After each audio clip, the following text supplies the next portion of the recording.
국가와 성도와의 관계가 어떻게 되는가? 우리는 하나님 나라 백성이지만 또한 대한민국 국민으로서 이 땅에 살아가고 있습니다. 그러면 성도들은 국가의 관계에서 어떤 관계를 유지해야 될 것이며 또 어떤 자세와 태도로 살아가야 되는지 오늘 말씀을 통해 한번 점검해 보고 이 시대, 이 혼란스러운 시대에 성도들은 과연 무엇을 어떻게 해야 되는가? 지금 국가는 과연 어떻게 회복되어져야 되는가? 로마 시대에 얼마나 많은 그 기독교 탄압이 있었습니까? 얼마나 많은 성도들이 억울한 죽음, 비참한 죽음을 맞이했습니까? 자, 그럼에도 불구하고 그런 로마 국가를 향해서 바울이 성도들에게 무엇을 말씀하고 있을까요? 먼저 첫 번째 보니까 1절입니다. 각 사람은 위에 있는 권세에 복종하라. 위에 있는 권세, 이 권세는요 세상 국가를 말하는 겁니다. 지금 이 지구 땅덩어리 안에는 수많은 국가들이 있습니다. 그 권세의 성도들은 복종하라. 권세는 하나님으로부터 나지 않음이 없나니 모든 권세는 하나님이 주셨다라는 겁니다. 그럼 하나님은 왜 세상 모든 국가 권력을 주시고 그리고 다스리게 하셨을까요? 하나님이 지금 통치하신 영역 두 영역이 있습니다. 하나는 하나님의 백성을 다스리시는 겁니다. 여러분, 하나님의 백성은 어떻게 다스리심을 받습니까? 하나님의 말씀을 통해 다스리심을 받는 겁니다. 또 한 영역이 있습니다. 어떤 영역입니까? 하나님을 알지 못하는 자들, 불신자들의 영역입니다. 그들을 어떻게 다스려 가실까요? 국가라는 시스템, 국가라는 제도를 통해서 하나님께서 다스려 가시는 겁니다.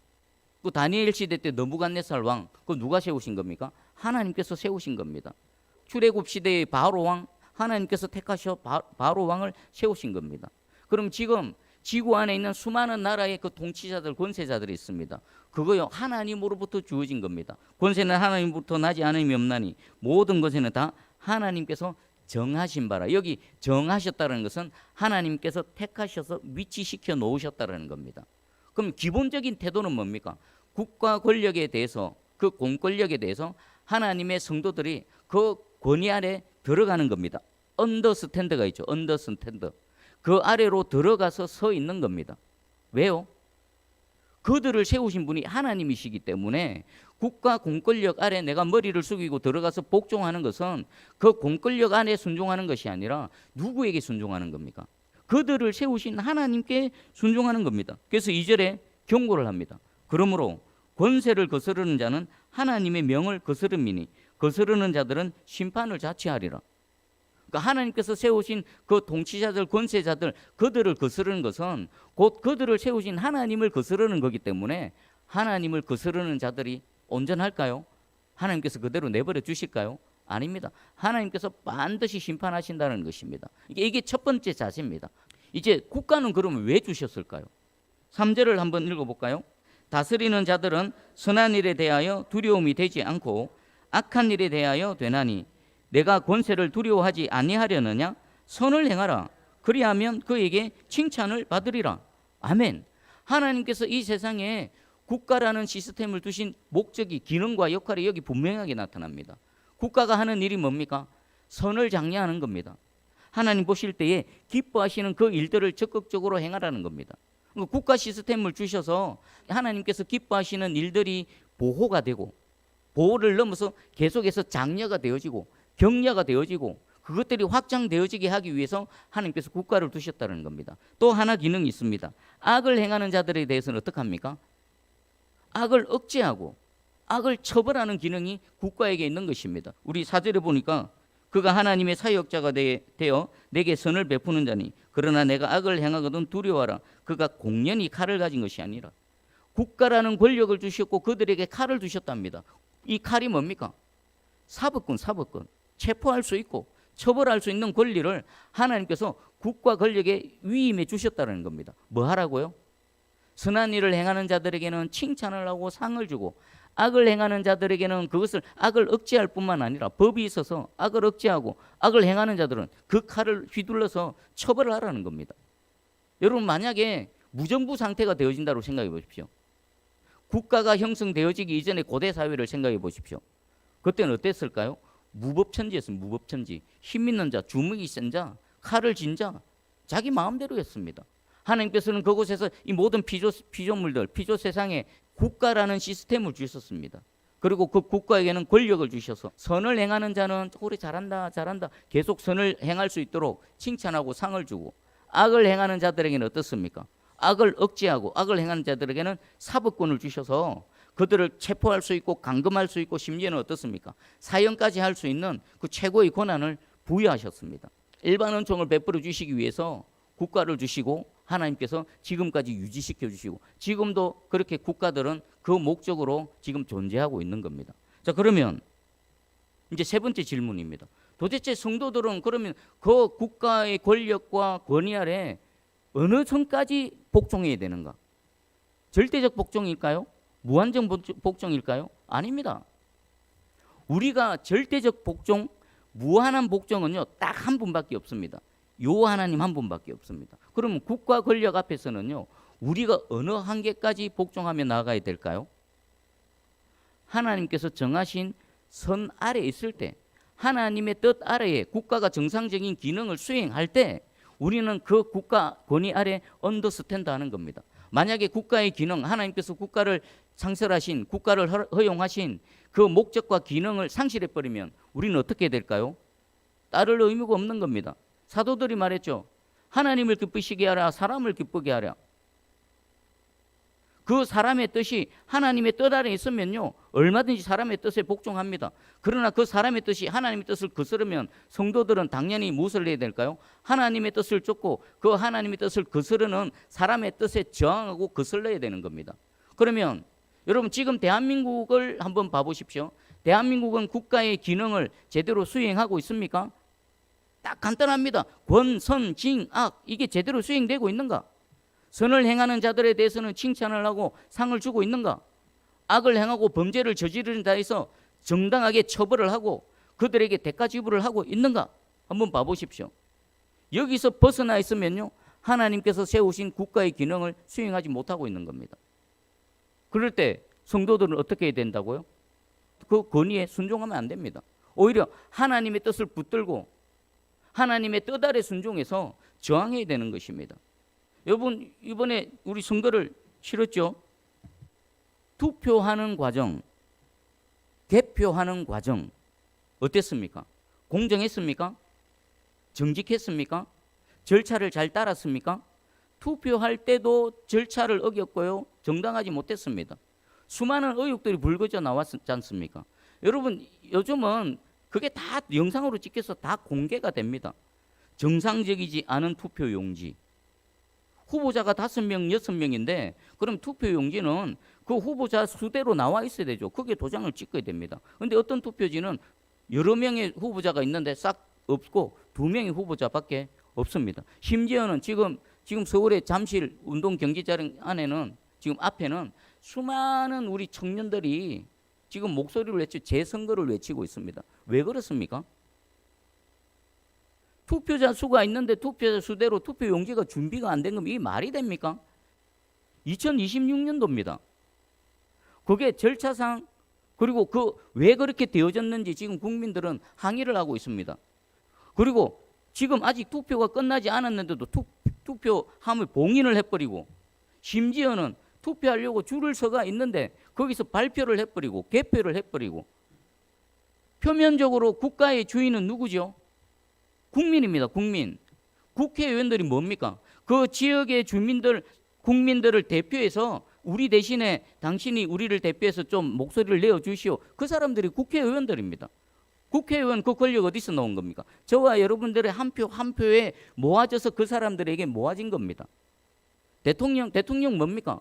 왕입니까? 조선시대 왕입니까? 아닙니다. 국민들이 한 표 한 표 투표해가지고 당신이 나 대신에 좀 나라를 다스려 주시오. 위임받은 자입니다. 그것도 5년짜리. 그리고 지금 부정선거에 대해서 시민들이 똑바로 밝혀내라. 투표 지금 안 끝났는데 왜 투표함 들고 나가려느냐 항의하니까 이 경찰 공권력 어떻습니까? 사실 의문을 제기하고 그러면 경찰은 어떻게 됩니까? 수사에 착수해야 되죠. 그리고 그것을 밝혀내야 되죠. 그런데 그들은 복면 마스크를 쓰고 그 선량한 시민, 나이 드신 분들, 그 연로하신 분들을 막 강압적으로 폭력을 행사하며 흉기를 들 범죄자들 앞에서는 벌벌 떨고 못 가던 여경들이 그 연로하신 시민들 앞에서는 그렇게 용감하더라고요. 달려들어서 막 끄집어내고. 저거가 닌자입니까? 왜 그 공무 수행하면서 마스크도 아니고 복면 쓰고 선글라스를 쓰고 폭행을 하고. 지금 그러면 지금 대한민국 국가는 하나님께서 부여하신 그 기능과 역할을 제대로 수행하고 있습니까? 어떻습니까? 선을 행하는 자들을 핍박하고 악을 행하는 자들을 보호하고 있습니다. 국가 시스템이 붕괴되어졌습니다. 자유 대한민국의 시스템이 붕괴되어졌습니다. 그러면 우리는 어떻게 해야 될까요? 지금 대한민국은요, 하나님께서 세우신 질서와 권위 아래 있지 않습니다. 그럼 우리 시민들은, 국민들은요, 우리 성도들은요, 성도들은 두 가지 의무가 있습니다. 하나는 정상적인 국가가 기능을 수행할 때에 그 국가의 권위 아래 서 있어야 될 의무가 있습니다. 두 번째, 근데 그 국가가 기능을 수행하지 못하면 어떻습니까? 그 권위 아래서 나와서 너 똑바로 해, 너 또 지금 틀려서 라고 당당하게 외쳐야 되는 성도의 의무가 동시에 있는 겁니다. 이것은 성도의 의무이기도 함과 동시에 우리 일반적인 국민으로서의 당연한 의무이며 권리인 것입니다. 지금 잠실 경기장에서 그 청년들이 하는 소리가 뭡니까? 지금 잘못된 것 같으니까 이거 밝혀내라. 왜 둘러서서 그 개표한 투표 용지를 보호하고 있습니까? 그게 명백한 증거지 않습니까? 그래, 너희가 정확하면 한번 펼쳐보자. 그 숫자가 맞는가 보자. 그런 것들 한번 밝혀보자라는 건데 절대로 밝히지 않고 있습니다.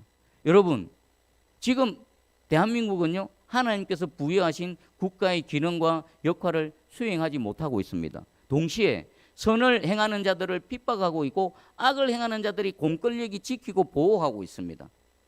그러니까 여기서 그럼 우리는 어떻게 해야 될까요? 크게 두 가지가 있습니다. 첫 번째 하나는 이 모든 것들을 다스려 가시는 여호와 하나님께 기도하는 겁니다. 하나님 도와주세요. 우리나라가 이렇게 망가져 갔습니다. 하나님 성경에서 말씀하시는 국가의 기능을 지금 대한민국이 상실해 버렸습니다. 오히려 반대로 행하고 있습니다. 하나님의 공의가 이 나라를 새롭게 회복시켜 주시옵소서. 그리고 두 번째 해야 될 건 뭡니까? 실질적으로 목소리를 내는 겁니다. 목소리를 내는 거. 이는 신학적으로 옳습니다. 칼빈이라든지 많은 신학자들이 똑같이 말을 했습니다.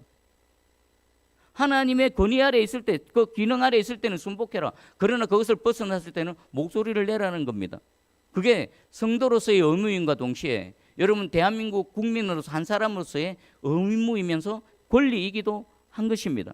여러분, 이번 기회에 그동안 숨어서 대한민국을 망가뜨리고 있던 세력들, 국민들의 이 투표 하나하나의 표를 빼앗아가 버린 약탈자들, 그들이 다 색출되어지고 명명백백하게 드러나고 잘못한 것은 잘못한 대로 그 이 칼을 가지고 처벌하는 국가, 그리고 지금 억울한 일을 당했던 모든 사람들은 하나님께서 그들의 눈물을 닦아주시고 그들의 탄식이 외치는 소리, 재선거 재선거 외치는 이 소리가 환성이 되고 환호가 되어져서 우리 대한민국이 새로운 시대를 펼쳐갈 수 있는 그런 은혜가 있기를 간절히 소망하고 축복합니다.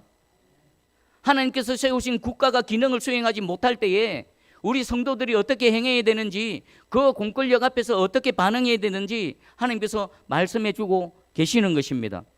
여러분, 나라를 위해서 기도하시기 바랍니다.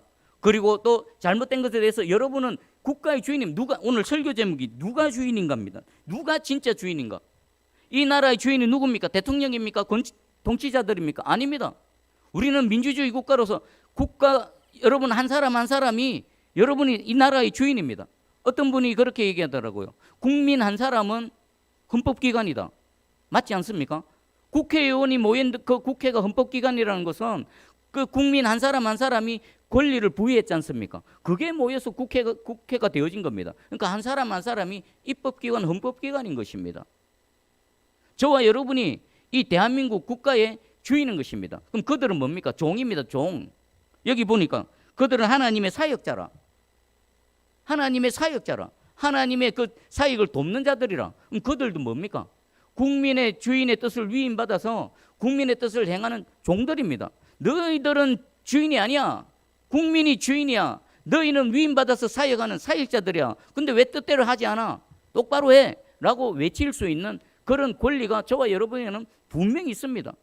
그리고 공권력을 향해서도 똑바로 공권력 수행하라고, 지금 법을 어기고 불의를 행하는 자들이 있으면 저들을 잡아가라고, 올바른 소리하고 있는 선량한 시민들에 대해서 폭력을 행사하고 공권력을 마구 휘두르는 너희 지금 잘못됐다고 오늘 우리 말씀을 붙들고 한번 기도하기 원합니다. 첫 번째, 하나님, 우리 이 자유 대한민국이 지금 6월입니다. 6월. 수많은 순국 청년들이 피값 주고 지금 여기까지 온 우리 자유 대한민국이 지금 국가 시스템이 망가졌습니다. 하나님께서 부여하신 국가의 기능을 상실해 버렸습니다. 하나님 불쌍히 여겨주시고 국가의 기능이 회복되어질 수 있도록 은혜 베풀어 주시고, 두 번째, 지금 그것을 위해서 온몸으로 지금 싸우고 있는 우리 청년들이 있고 수많은 선량한 시민들이 있습니다. 그들의 목소리를 통해서 하나님의 공의가 집행되게 해 주시옵소서. 그리고 불의를 행하고 대한민국을 망가뜨리고 있는 모든 악한 세력들, 그들이 내란 세력입니다. 주권을 찬탈하고 국민의 국가의 주인인 그 주인의 뜻대로 행하지 않는 그들이 내란 세력이고 국가 반란 세력들입니다. 온전한 자유 대한민국으로 회복시켜 주시옵소서. 말씀 붙들고 기도하며 나아갑니다. 기도하겠습니다.